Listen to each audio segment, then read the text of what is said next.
firstly, let's reach into this story as well to understand it a little bit better. Max Anderson is from Bright Blue, a conservative think tank who've promoted the idea of onshore wind, and joins us on Times Radio tonight. Hello there, Max.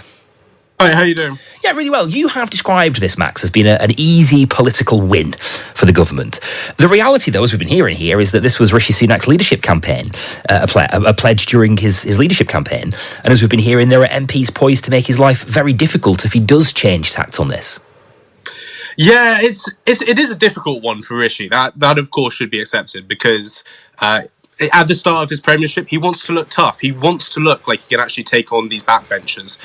But ultimately, this is a very difficult one for him to continue standing against. Not only is it quite popular in the polls when we look across the board, but also, I know you're saying Boris Johnson, usually seen as that right-wing type of politician, but usually when it comes to green policy, he is relatively left-wing of the Conservative Party. And you have the Libertarian wing who are also calling for this. So you've got this almost perfect storm that's going to keep brewing over this and keep getting worse. It's almost the wrong hill for Rishi to really kind of die on at this point. So I think it is a slam dunk for him. I think there are so many reasons why he should go ahead with this deregulation, and we can get to those in a minute. But yeah, it is a tough one, but I think it's one he might ultimately have to take the knee on, to be honest. Okay, go on then. You hinted at it there. You're kind of looking, you are at least, Max, calling for a compromise, aren't you, from the government? What would you advise them to do?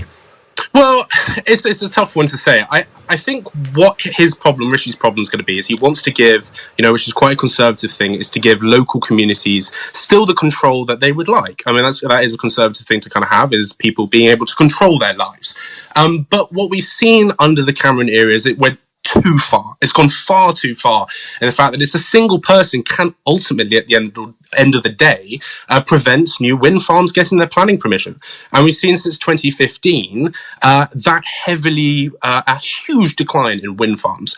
So what I think Rishi has to do is he has to try and find some sort of compromise where he can still give local communities some sort of control, but start to relax the current regulation that we have. Okay, and if he was to say to you, Max, look, it's really difficult for me this because I've pledged in my leadership campaign to not do this. I've talked about this. This is something that he clearly believes in, but he's also got Tory MPs who are in constituencies where this issue is really, really delicate. Those that perhaps would have lots of wind farms in them, and they would find it a bit hard to sell to their electorate. This is a time, of course, when Rishi Sunak is currently trying to stem what seems to be a hemorrhaging of Tory MPs saying that they are simply not going to stand at the next election. Politically, it's just an impossible route through, isn't it? It is. Well, you say that. Remember, it's still incredibly popular in the polls. I think it's over 70% believe that we need more wind farms, and even still on that deregulation, they're still on the same. So I think he can be tactical about this, and we've got to remember that also the huge benefits that we can see on this, not only for net zero, not only for the economy. Look, we're talking economy day in, day out. This is a good opportunity to create skilled, high-paying jobs. And we saw Jake Berry come out in call for further deregulation today. It's also a levelling up benefit. And sometimes, I think we're underselling how much of a political win this could potentially be. I know he's going to keep harbouring on this, and I understand the need for him to try and show himself as politically strong. But frankly, I think this is the wrong policy to do that on. I think this is going to keep getting worse. On housing, there's maybe other questions about him. That's a good one for maybe he could hold against. But right now, I think all we're going to do is we're going to see more and more big Tory Whigs come out against the government, and it's just going to become a bigger political headache for him. When frankly, the population are in favour of this. The benefits for it are just everywhere. I mean, even household bills. This will help people in the coming when. We're only going to see household bills increasing as energy prices ultimately will keep going up, and it'll win ourselves off foreign gas. I mean, it's a win on almost every perspective across the board. So I think it's going to be, yeah. Okay, just briefly, Max, just more broadly, how much does this speak to his general political vulnerability, or would that be to overstate it?